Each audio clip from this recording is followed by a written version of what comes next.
साथियों, बड़ी अच्छी बिरहा आपने सुना हमारे गुरुजी की ओर से। बिरहा के सम्राट, बिरहा के पितामह, जो नाम के मोहताज नहीं, जहां तक बिरहा है वहां तक हमारे गुरु विश्वनाथ जी का नाम है। आज गुरुजी एकाएक मूड बना दिए, चलो तुम लोग जा रहे स्टूडियो तो हम भी कुछ गा लें। बहुत दिन से बैठे हैं, थोड़ा सा हमारी भी आवाज रवा हो जाए।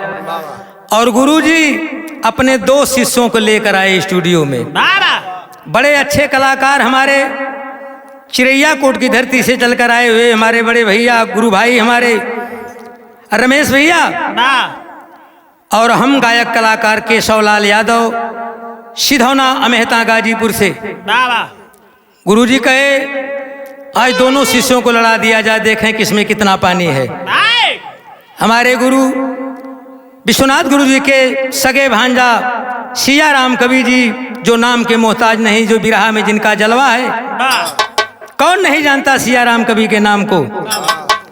कवि जी ने कहा केशव, रमेश भैया बड़े अच्छी बिरहा गाए हैं पुराण से, वैसे ही एक बिरहा सटा दो ताकि मजा आ जाए बिरहा में। तो रामकृत भैया सिया राम कवि के और माँ स्टूडियो की ओर से सिया राम कवि म्यूजिक की सौजन्य से एक पुराण की बिरहा गाने जा रहा हूं, जो नई खोज किया है कवि ने। आप लोगन कहेला कि जहां न पहुंचे रवि वहां पहुंचे। गुरुजी ने एक नई चीज बताया। इतिहास की बिरहा तो आप लोग बहुत सुने हैं, लेकिन इतिहास की बिरहा में रामायण की बात को सटाते हुए गुरुजी ने बताया है, कुंभकर्ण और भविष्य की बात बताया। तो एक वैसी ही बिरहा इधर से आप सुने, छोटी सी बिरहा। कहना है मास्टर, 4 लाइन भूमिका में भाव है कि तरिना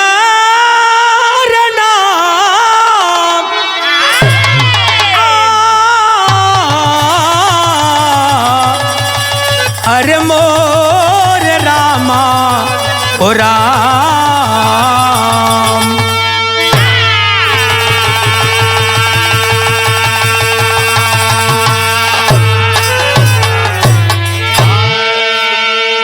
तो चंदन नसीत तजय केतिक भुजंग लगे, सर्पना बीस छोड़ी छीर के पिलाए से, सागर ना सिंधु बनी होवे महावृष्टि भले, अरे सियरा न शेर बनी पगड़ी बनाए से, गदहा न घोड़ा होई चाहे केतनो तेज चाल चली, मूर्ख ना विद्वान बनी मदरसा पढ़ाए से, अरे जाहिल ना जज बनी सिया राम जवानी कहे, कोई बनी है न तान से न खजड़ी बजाए से।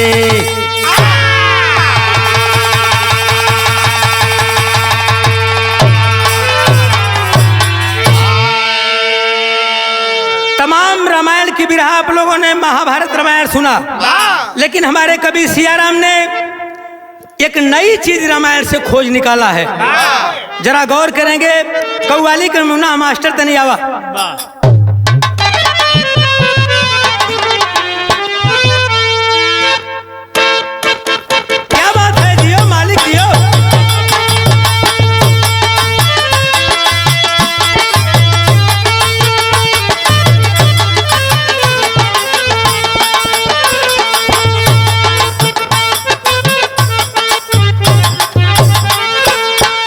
देखा हो रामकृत भाई, ये कौनो प्रेमी अपने प्रेमिका के सतर्क करत रहल, समझावत रहल कि जमाना बुरा है, थोड़ा संभल जा।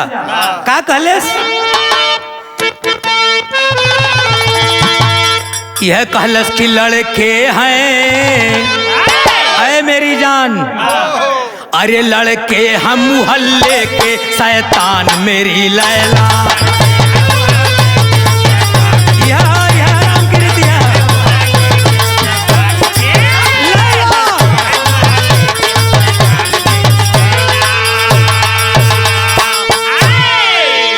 लड़के हम मोहल्ले के शैतान मेरी लैला। क्या बात है? अरे लड़के हैं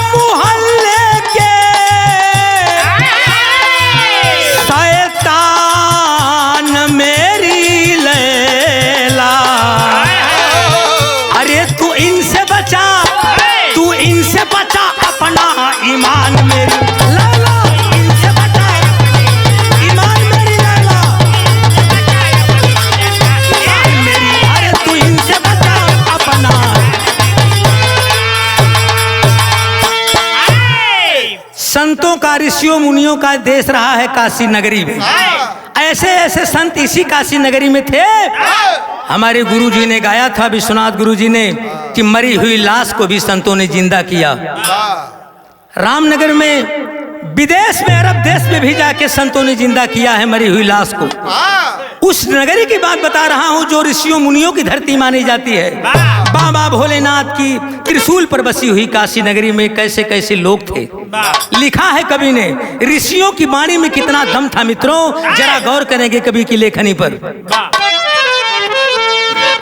कि अमर बाणी ऋषियों की, अरे अमर बाणी ऋषियों की खाली नहीं जाती।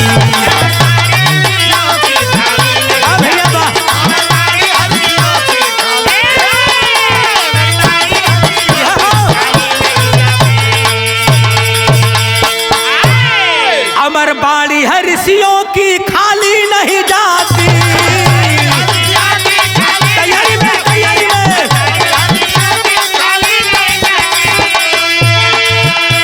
अरे अमर बाणी है ऋषियों की खाली नहीं जाती। अरे जो चाहा दिखाया, ऋषियों में इतना दम था मित्रों, जो चाहा सो करके दिखा दिया।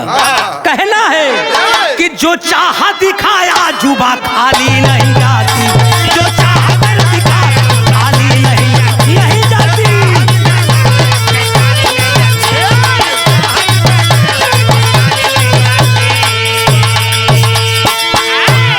अमर बाणी ऋषियों की खाली नहीं जाती। जो चाहा कर दिखाया, वो टाली नहीं जाती। धनुष से बाण छूट गई तो वापस, बंदूक की गोली निकली हुई वापस नहीं आती। दोस्तों, यही बात थी ऋषियों में, जो जुबान से निकल गया उसको वापस होने वाला वो नहीं। लिखा हमारे कवि सियाराम जी ने, जरा गौर करेंगे लेखनी पर। बिरहा तो बहुत सुनते हैं आप लोग। ऋषियों में ताकत थी। अगर दिन को कहते थे कि रात हो जा तो रात हो जाती थी। पत्थर को कहते थे कि पिघल जाओ, बारे वो संत, बारे वो ऋषि मुनि महर्षि, पत्थर पिघल कर पानी होकर बहने लगता था मित्रों। ये दम था हमारे हिंदुस्तान के संतों में। लिखा है कवि ने, नजम का भाव है, जरा आओ मास्टर।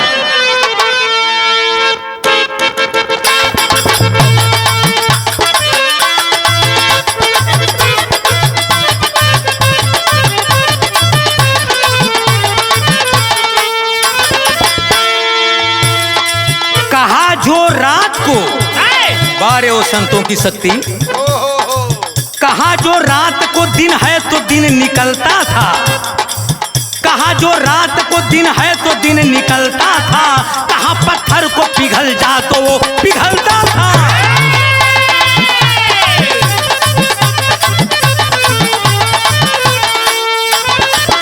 इतना ही नहीं, दिव्य शक्ति से, दिव्य शक्ति से कांटा फूल बना देते थे। दिव्य शक्ति से कांटा फूल बना देते थे। फूल को चाहे तो वो सूल बना देते थे।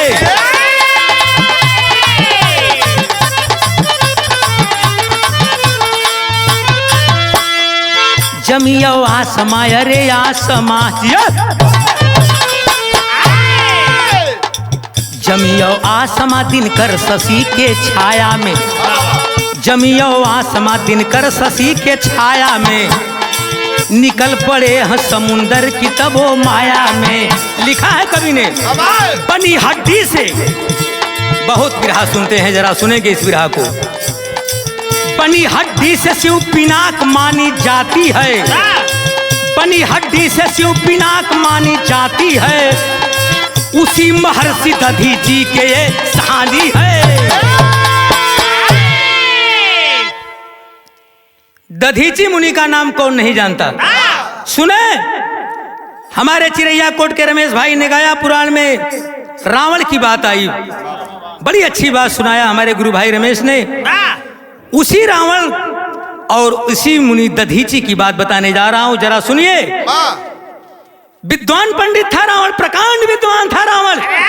रावण जैसा विद्वान धरती पर कोई पैदा नहीं हुआ मित्रों, लेकिन कर्म कर्म से हमारे गुरुजी बहुत पहले गाए थे कि कर्म से आदमी बड़ा होता है और कर्म से छोटा होता है। सारी बातें थी।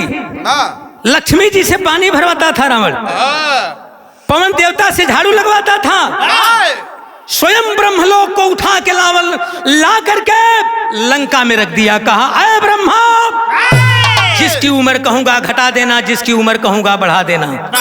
इतना पावर था रावण में। लेकिन उस रावण की हाल क्या हुई जना इस बिरहा में सुने। कहा है, दिया कंसा को तो हस्ती को हिला डाला है, दिया भस्मा को तो तनमन को जला डाला है, दिया नहीं रावण को नहीं तो मनसा पूर हो जाती, इसलिए नहीं दिया कि धरती आसमां लड़के चकना हो जाती। बिरहा का पहले गीत लग गई मास्टर, तनी बजा के आवा।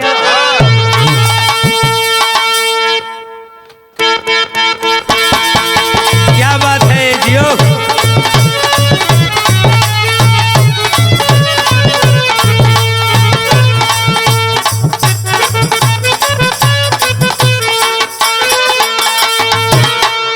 बड़ी अच्छी गीत हमरे मास्टर बजा दहलन के सुंदर, अरे सुंदर आइली पनिहारिन कुवनवा उमड़त आवे। सुंदर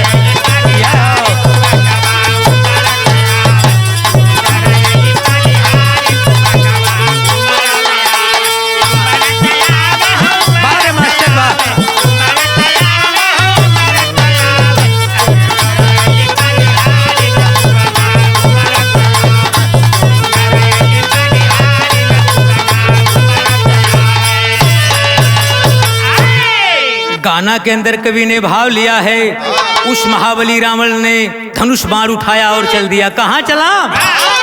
पनवा में झूमे धनुधारी, अरे पनवा में घूमे धनुधारी, रावणवा शिकार खेल चलल।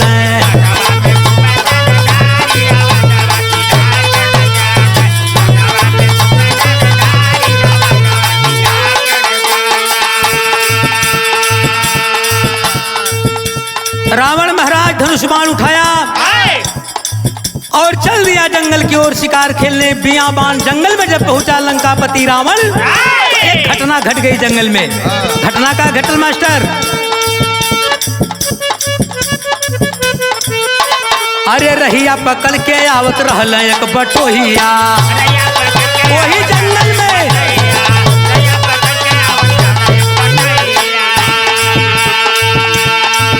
रहिया पकड़ के आवत रहल एक बटोहिया, तब से एक शेरावा देखायल बीचे रहिया।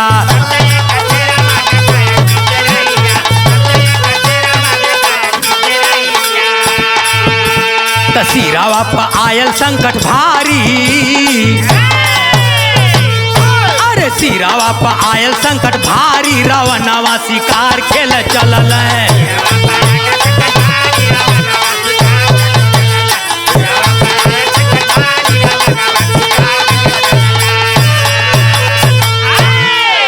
देखे रावण महाराज शिकार खेलने के लिए बियाबान जंगल में चले, और जंगल के बीच जब पहुंचता है लंकापति रावण, एकाएक बीच जंगल में रावण के सामने एक खूंखार शेर दिखाई पड़ा।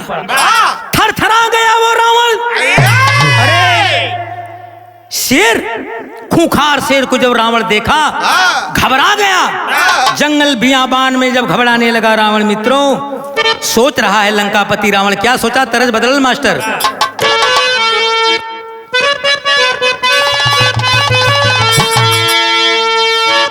देखा धुन तराना तो बहुत बहुत बार रामकृत भाई, लेकिन ये स्टूडियो हो, फालतू बात ना हो। और हमारे सिया राम कवि जी का आदेश भी हो कि अपने गुरु के और हमारे मामा श्री के लकीर पर भी आप लोग चलिएगा, लकीर छोड़ के हटिएगा मत। बहुत धुन तराना के चक्कर में मत पड़िए, इसलिए मेन बात हो भी रहा में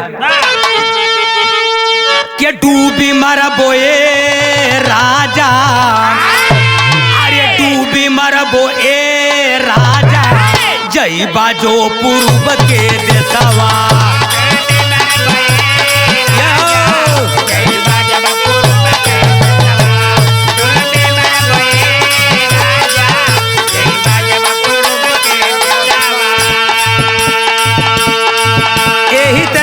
कवि ने बिरहा में भाव बड़ी सुंदर लिखा है कवि जी ने। क्या करला विचार, करला विचार राही। रावण जब बीच जंगल में पहुंचा, देख रहा है सामने से एक राही आ रहा है, रास्ता पकड़े जंगल में। राही तो आ रहा था, शेर को देख करके रावण एक पेड़ के पीछे छिप जाते हैं। देखें, महाबली रावण की बात बता रहा हूँ। एक शेर को देखकर रावण पेड़ के पीछे छिप गए। अब पेड़ से छिप के देखत हूँ कि एक तरफ से एक राही उसी जंगल में आ रहा है। तब अरे करला विचार राही, कैसे हम बचाई जनवा।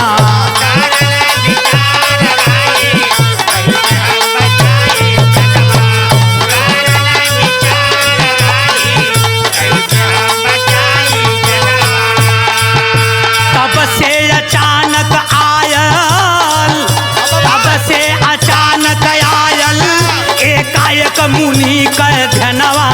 करल विचार कैसे राही हम बचाई जनवा। जियो बहादुर जियो।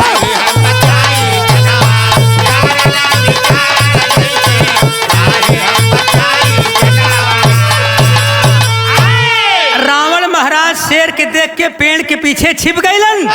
जो सामने से राही आ रहा था, जब शेर को देखा तो एकदम कांप गए। राही की रूहें कांप गई, कांपने लगा। एकाएक उस राही को जब शेर को देखा कांपने लगा, एकाएक उसके दिल में एक मुनि की बात याद आ गई। किस मुनि को याद किया वो राही शेर को देखकर? भाव है अंतरा में मास्टर। अरे जय दधीची जय दधीची, जय दधीची जय दधीची, कहला रटानावा हो। कहला रटानावा हो।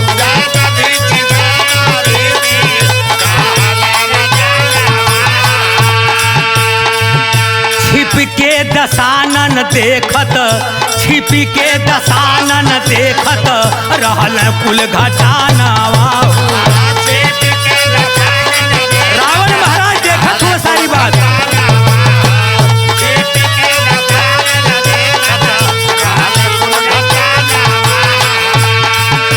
शेरवा फरार होला, शेरवा फरार होला, सुन के दहल गए तनवा।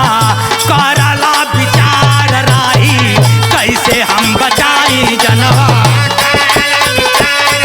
बहादुर जी, अरे करला विचार राही।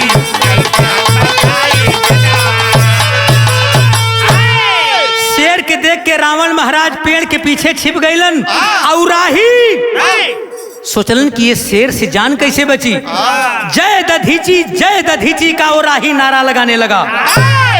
3 आवाज लगाया वो राही जंगल में, जय दधीची जय दधीची। इतनी आवाज को सुन के शेर एकदम पूंछ बटोर के चलल भाग। रावण महाराज कहलन कि अरे इतना बलवान मैं, मेरा नाम ये राही नहीं लिया, शेर को देख के दधीची का नाम ले रहा है। दधीची कौन है भाई? मैं उसका नाम तक नहीं सुना हूँ, जिसके नाम पर ये शेर भाग रहा है। ये दधीची है कौन? रावण महाराज फट से उठलन और वो राही के पास चल गए। कला है मुसाफिर। डांट कर रावण महाराज लंकापति रावण कहने लगा कि सुनो, इस एरिया का सबसे बलवान आदमी मैं, और तुम जय दधीची का नारा लगा रहा है। उसके नारा पर शेर भाग निकला। ये दधीची कौन है? जरा दधीची के बारे में मुझे बता दो। कहलन कि महाराज दाढ़ी बार झोंटा कुल बढ़ल रावण पर महाराज का। सोचलन कि कौनो ये साधु संत हो अलुल जलुल, यह सोचत रहन। लेकिन रावण जब तड़कल एक बार हिल गया। मुसाफिर कहा महाराज आखिर आप कहल का चाहते हो? कहला कि जौने दधीची का तय नाम ले ले और इस शेर जंगल से भाग गए, जरा वो दधीची के बारे में हमके बताऊ हो के कहाँ रहलन। रावण कहने लगा कि सुनो, भुजबल से जिसके भूमंडल, भुजबल से जिसके भूमंडल सृष्टियां सभी थर्राती है, जयकार दधीची की हो यह बात हमें ना भाती है। जिस नगर का राजा मैं, जिस एरिया में हमारी चलती हो, वहां जयकार दधीची की होगी, ये मुझसे बर्दाश्त नहीं होगा। कहला ए महाराज तब बताई का, यही जंगलवा में चल जा, अगवा बढ़ जा, वो दधीची मुनि तपस्या करत हो, यही जंगलवा में हुए। रावण महाराज मुसाफिर को लिया, कलाई पकड़ के चल दिया।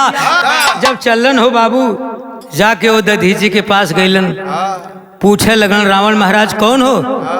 पकड़ के उनकर बरवा दधीची मुनि का रावण महाराज हिला देलन। अरे संत, कहाँ का रहने वाला है, कौन है तू, क्या तेरा नाम है, जरा दो बात हमसे कर लो।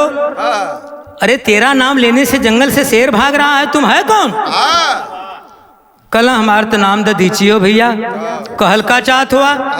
रावण महाराज कल की सुना, साफ साफ बात बता जा, वो अधीची हुआ चाहे दधीची। आई दाढ़ी बार बढ़ा के बैठल हुआ, जंगल में बड़का संत भयल हुआ, ऋषि मुनि बनल हुआ, आई पकड़ के दाढ़ी उखाड़ ले, नहीं साफ साफ बात कुल हम बता दा। कहला कैसे टेरी के लाइन लगल मास्टर।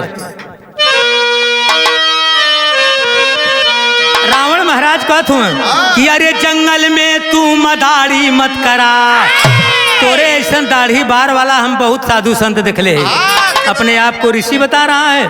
सुनो, कहा अरे जंगल में अब मदारी मत करा, तो क्रोध में आ गया रावण, आवेश में आया और कहने लगा क्या, कहे कि जंगल में अब मदारी मत करा, अब क्रोध में कहा दशानन उपार ले बैदारी, अरे हजारी।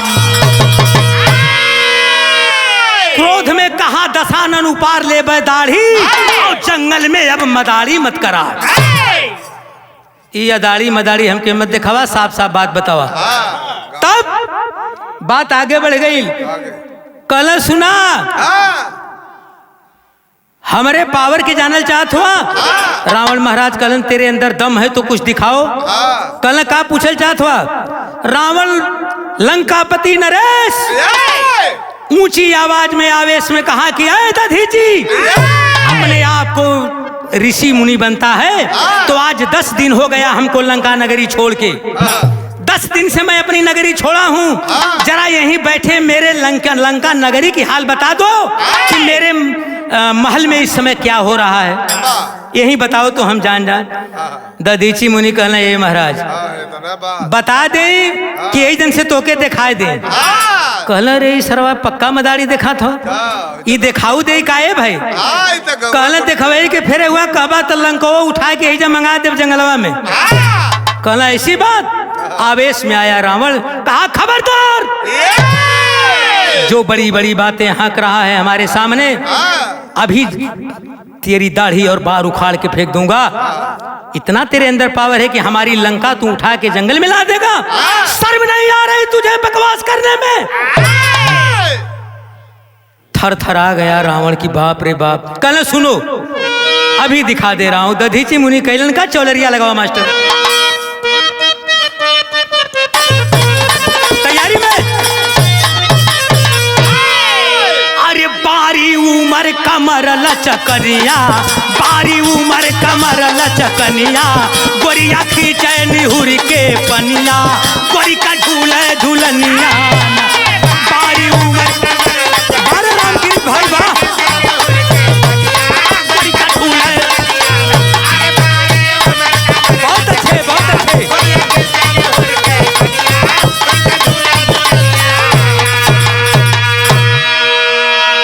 शट दे दधीची मुनि अपने झोली से भभूत निकलन। अब भभूतिया लेके मास्टर कैलन का, अरे लेके भभूत मंत्र मारे, लेके भभूत मंत्र मारे, तौने छानवा बीचे बनवा, बाबा कैला रचनवा। लेके भभूत मंत्र मारे, तौने छानवा हो, अरे लेके भभूत मंत्र मारे, तौने छानवा हो, अरे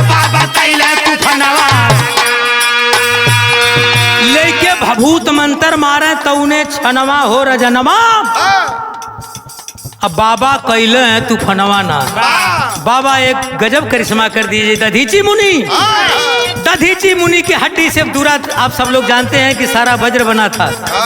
उस दधीची मुनि की बात बता रहा हूँ, कोई अरू गैरू मुनि की बातें नहीं है, जरा ध्यान देंगे। लिखा है कवि ने दोहरा के, लेके भभूत मंत्र मारे, लेके भभूत मंत्र मारे तौने छानवा बीच बनवा। बाबा कैले तूफानवा, तौने छानवा, अरे बाबा कैले तूफानवा, अरे लेके भभूत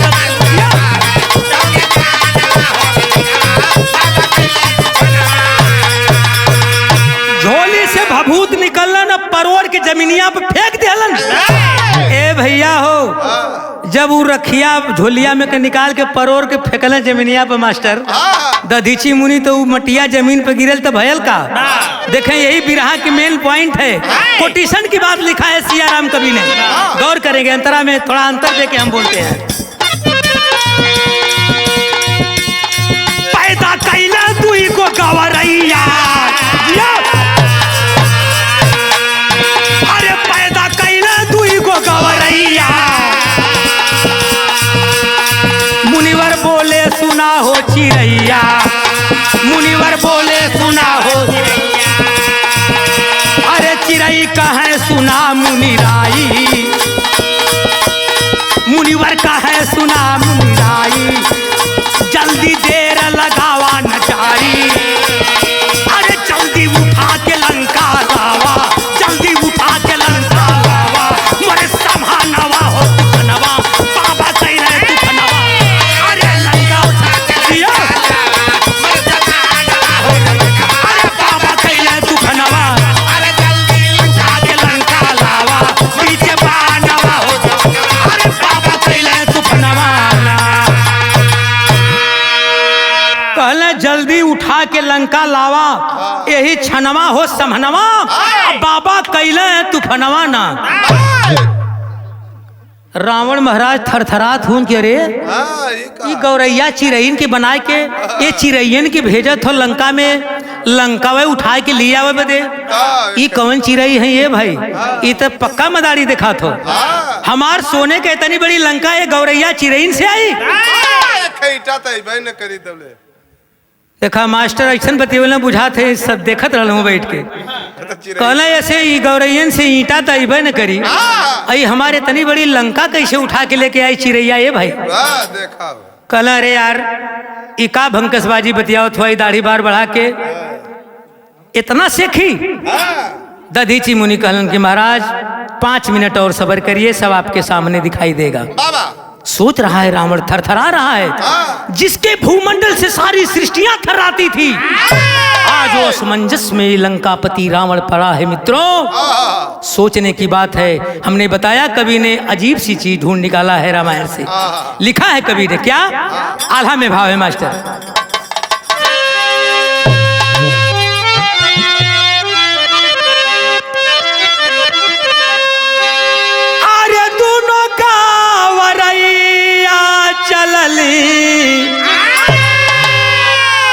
लंका के नागरिया, अरे चोचिया में ले हली अपने लंकावा उठा।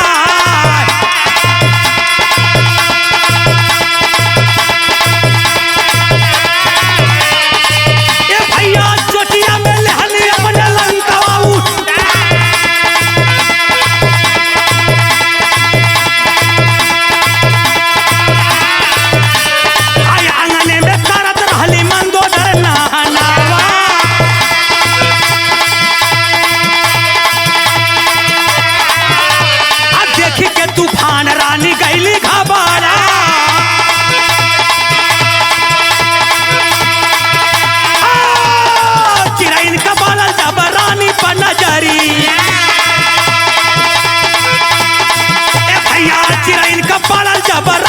नजरिया रानी का हालतिया देखा गईली घबराए हो।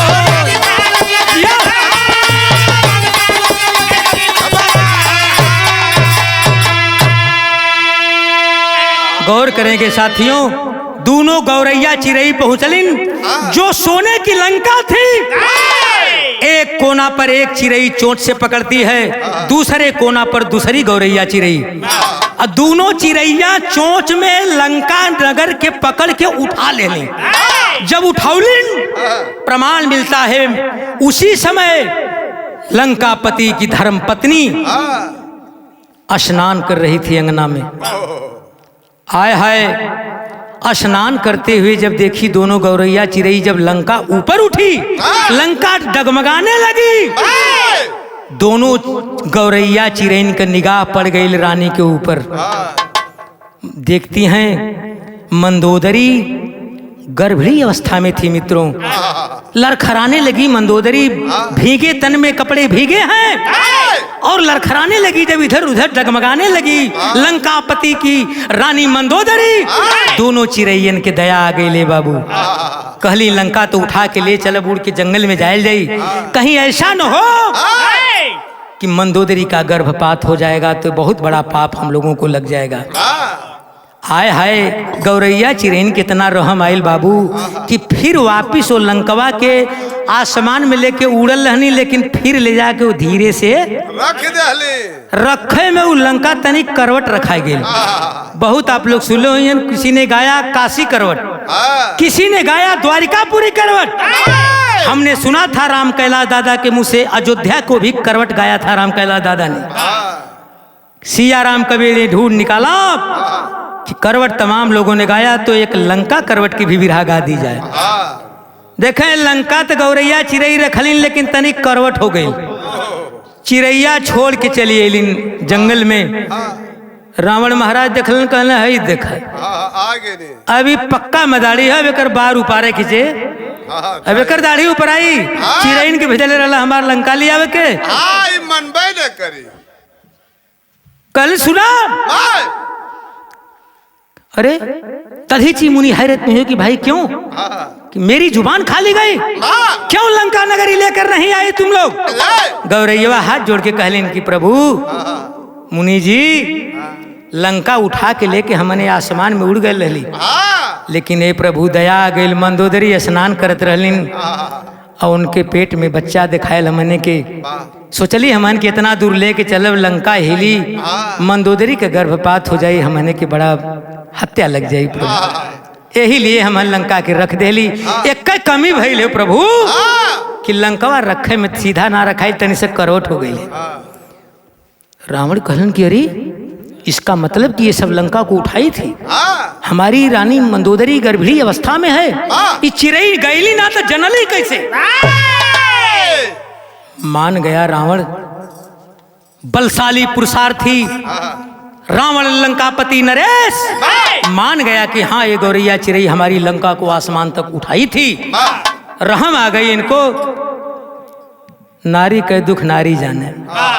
रामदेव उस्ताद जवानी में गौले रहने की दुख नारी का नारी ही जाने। पक्का प्रेमी जो प्रेम पहचाने, दुख नारी का नारी ही जाने। उ गौरैयन के रहम आई लखनी। रावण जब सुनलन इतनी बात के, हिल गई रूहें रावण की, कांप गया वो बलशाली रावण। पैर पकड़ लिया दधीची मुनि का, कहा मुनि जी मान गया आप में कुछ दम है, एक बात मुझे और बता दीजिए। जब इतना आप बलशाली हैं, इतना आप जानकार हैं, तो एक बात मुझे और बता दीजिए। का पूछल मास्टर? खड़ी लगा ला, खड़ी 60 कट का काम हो। अभी स्टूडियो हो, कभी मंच पर मुलाकात होगी तो इस विरह को हम दर्शाएंगे। ये स्टूडियो की बात है। चलिए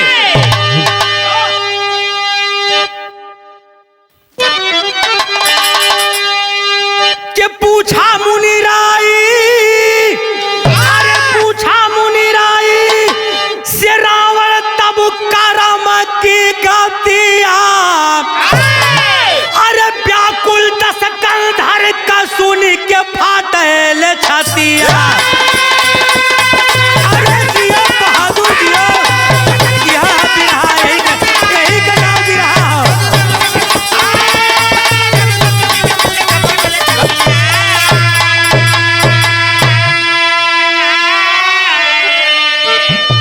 अपने भविष्य की बात पूछना चाहते हो रावण, तो कान का पर्दा खोल कर सुनो, आगे तुम्हारे साथ क्या होने वाला है। दधीची मुनि रावण से बता रहे हैं आगे की बात। का बतौलन कि सतयुग बीती त्रेता आई, अरे सतयुग बीती त्रेता आई, तो हरे समहनावा, अरे राम जहाँ वन में करबा सीता का हरनावा।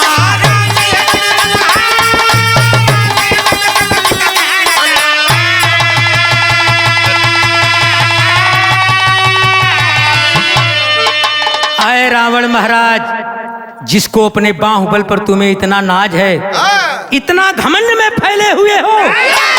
आए रावण, कान का पर्दा खोलकर मेरी बात सुन लो।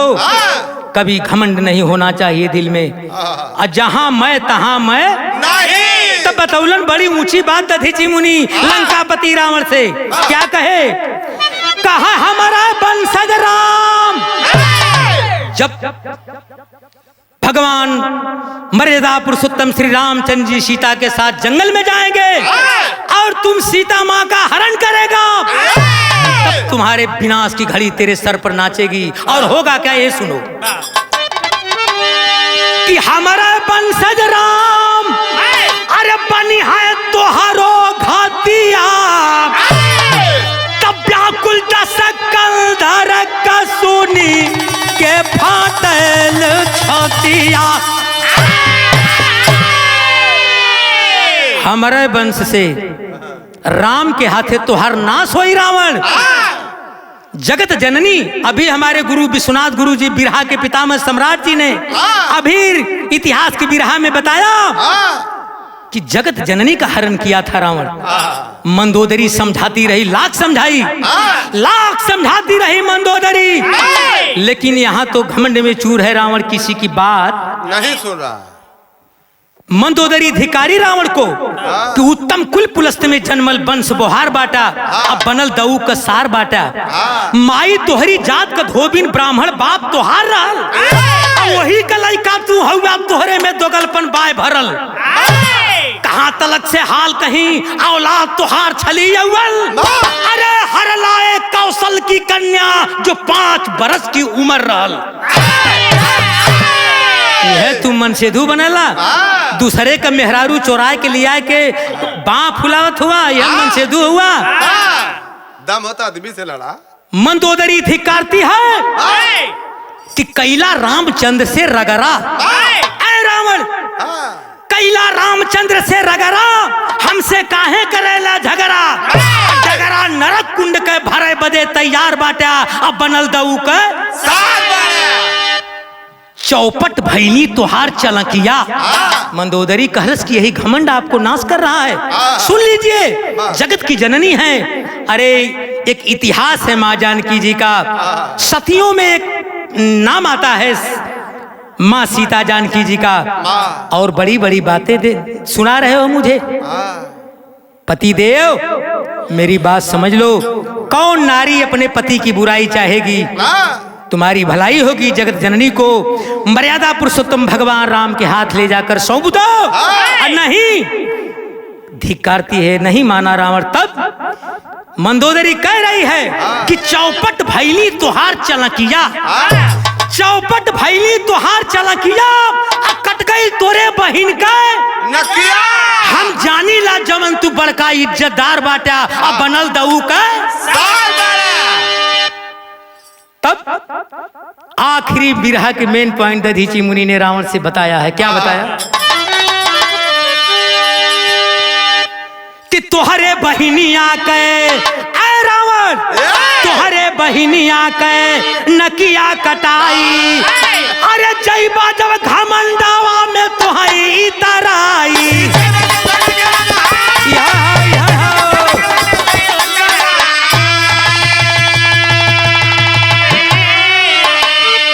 तोहरे अहंकार से, अरे तोहरे अहंकार से मार जाई तोहरो मतिया।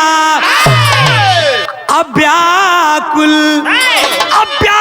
दशकल धर का सुनी के फाटल छती। अरे जियो बेटा जियो जियो।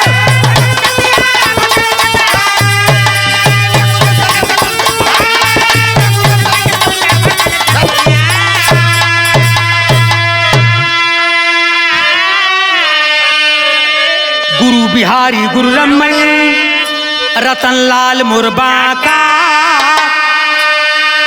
स्वर्ग गए कवि भरतलाल जी, सिया राम के विजय पताका। कहे कि जंगल में अब मदारी मत करा, अरे जंगल में अब मदारी मत करा, केशव विश्वनाथ है बिरहा के खिलाड़ी, जंगल में अब मदारी मत करा।